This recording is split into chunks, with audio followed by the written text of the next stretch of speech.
मोर मनोरथ जानहु नीके, बसहु सदाउर पुर सबही के। किन्हेउ प्रगट न कारण तेहि, अस कहि चरण गहे बैदेही।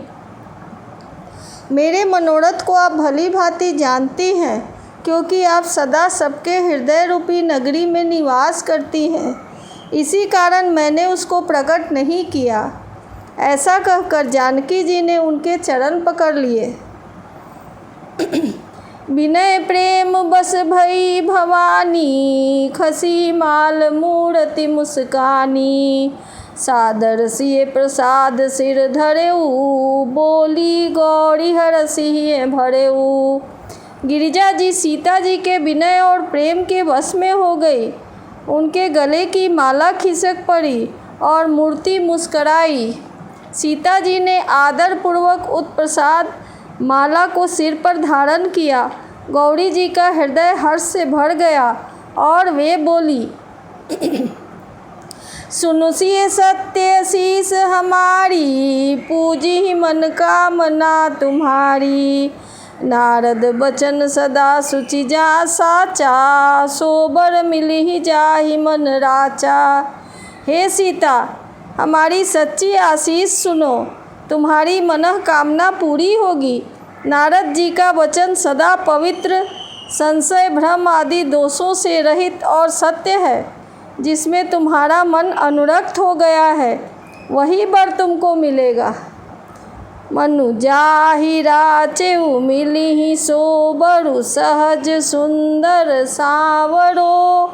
करुणा निधान सुजान सीलु, स्नेह जानत रावरो। एहि भांति गौरी आशीष सुनि सिए सहित, हिय हरसियली। तुलसी भवानी ही पूजी, पुनि पुनि मुदित मन मंदिर चली। जिसमें तुम्हारा मन अनुरक्त हो गया है, वही स्वभाव से ही सुंदर सांवला वर श्री रामचंद्र जी तुमको मिलेगा। वह दया का खजाना और सर्वज्ञ है, तुम्हारे शील और स्नेह को जानता है। इस प्रकार श्री गौरी जी का आशीर्वाद सुनकर जानकी जी समेत सब सखियां हृदय में हर्षित हुईं। तुलसीदास जी कहते हैं, भवानी जी को बार बार पूजकर सीता जी प्रसन्न मन से राजमहल को लौट गई। जानी गौरी अनुकूल सिए, हिय हर्ष न जाई कही। मंजुल मंगल मूल, बाम अंग फड़कन लगे। गौरी जी को अनुकूल जानकर सीता जी के हृदय को जो हर्ष हुआ, वह कहा नहीं जा सकता। सुंदर मंगलों के मूल उनके बाएं अंग फड़कने लगे। हृदय सराहत सिए लोनाई, गुर समीप गवने दो भाई। राम कहा सब कौशिक पाही, सरल स्वभाव छुअत छल नाही। हृदय में सीता जी के सौंदर्य की सराहना करते हुए दोनों भाई गुरु जी के पास गए। श्री रामचंद्र जी ने विश्वामित्र जी से सब कुछ कह दिया, क्योंकि उनका सरल स्वभाव है, छल तो उसे छूता भी नहीं है। सुमन पाई मुनि पूजा कीन्ही, पुनि आशीष दुह भाई दीन्ही। सुफल मनोरथ होहु तुम्हारे, राम लखन सुनि भये सुखारे। फूल पाकर मुनि ने पूजा की, फिर दोनों भाइयों को आशीर्वाद दिया कि तुम्हारे मनोरथ सफल हो। यह सुनकर श्री राम लक्ष्मण जी सुखी हुए। करी भोजन मुनि बर विज्ञानी, लगे कहन कछु कथा पुरानी। विगत दिवस गुर आय सुपाई, संध्या करन चले दो भाई। श्रेष्ठ विज्ञानी मुनि विश्वामित्र जी भोजन करके कुछ प्राचीन कथाएं कहने लगे। इतने में दिन बीत गया और गुरु की आज्ञा पाकर दोनों भाई संध्या करने चले। प्राची दिशि शशि उयऊ सुहावा, सिए मुख सरिस देखि सुख पावा। बहुरी विचार कीन्ह मन माही, सिए बदन सम हिम कर नाही। उधर पूर्व दिशा में सुंदर चंद्रमा उदय हुआ। श्री रामचंद्र जी ने उसे सीता जी के मुख के समान देखकर सुख पाया। फिर मन में विचार किया कि चंद्रमा सीता जी के मुख के समान नहीं है। जन्म सिंधु पुनि बंधु बिसु दिन मलिन सकलंक, सिय सुख समता पाव किमी चंद बापुरो रंक। खारे समुद्र में तो इनका जन्म, फिर उसी समुद्र से उत्पन्न होने के कारण विष इनका भाई। दिन में यह मलिन शोभाहीन निस्तेज रहता है और कलंकी काले दाग से युक्त है। बेचारा गरीब चंद्रमा सीता जी के मुख की बराबरी कैसे पा सकता है। घटई बढ़ई बिरहिनी दुखदाई, ग्रसई राहु निज संधि पाई। कोक शोक प्रद पंकज द्रोही, अवगुण बहुत चंद्रमा तोही। फिर तो घटता बढ़ता है और बिरहिनी स्त्रियों को दुख देने वाला होता है। राहु अपनी संधि में पाकर इसे ग्रस लेता है। चकवे को चकवी के वियोग का शोक देने वाला और कमल का वैरी उसे मुरझा देने वाला है। हे चंद्रमा, तुझमें बहुत से अवगुण हैं जो सीता जी में नहीं है।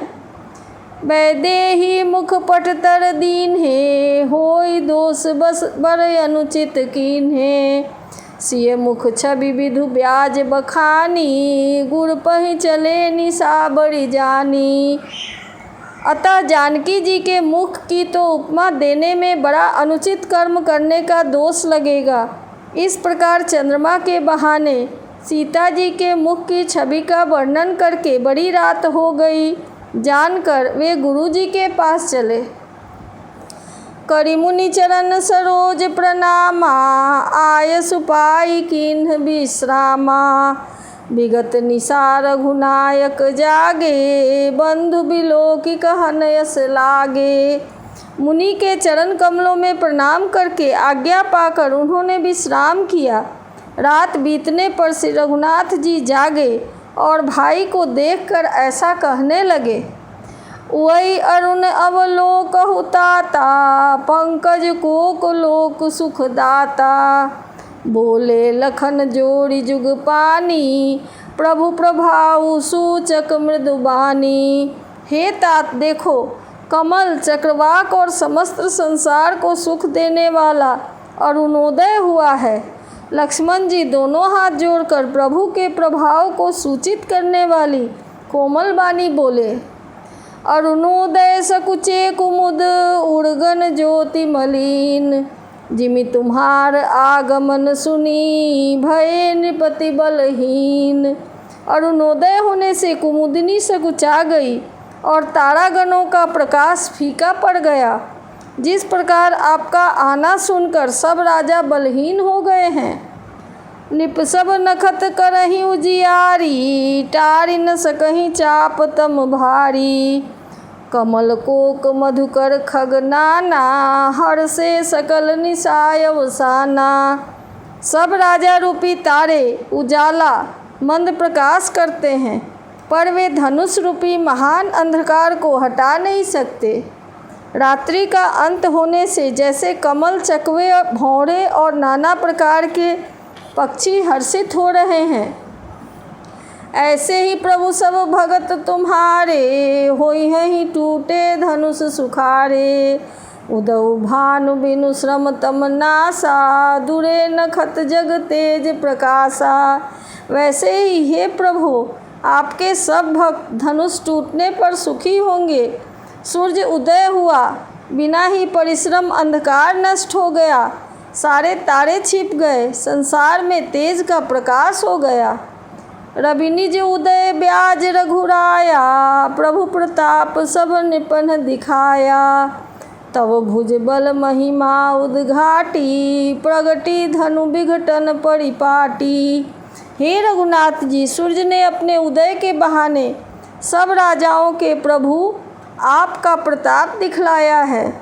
आपकी भुजाओं के बल की महिमा को उद्घाटित करने, खोल कर दिखाने के लिए ही धनुष तोड़ने की यह पद्धति प्रकट हुई है। बंधु बचन सुनि प्रभु मुस्काने, होई सुचि सहज पुनीत नहाने। नित्य क्रिया करि गुरु पहि आए, चरण सरोज सुभग सिर नाए। भाई के वचन सुनकर प्रभु मुस्कुराए। फिर स्वभाव से ही पवित्र श्री राम जी ने शौच से निवृत्त होकर स्नान किया और नित्य कर्म करके वे गुरु जी के पास आए। आकर उन्होंने गुरु जी के सुंदर चरणन कमलों में सिर नवाया। सतानंद तब जनक बुलाए, कौशिक मुनि पहि तुरत पठाए। जनक विनय तिन्ह आई सुनाई, हर से बोल लिए दो भाई। तब जनक जी ने सतानंद जी को बुलाया और उन्हें तुरंत ही विश्वामित्र मुनि के पास भेजा। उन्हें आकर जनक जी की विनती सुनाई। विश्वामित्र जी ने हर्षित होकर दोनों भाइयों को बुलाया।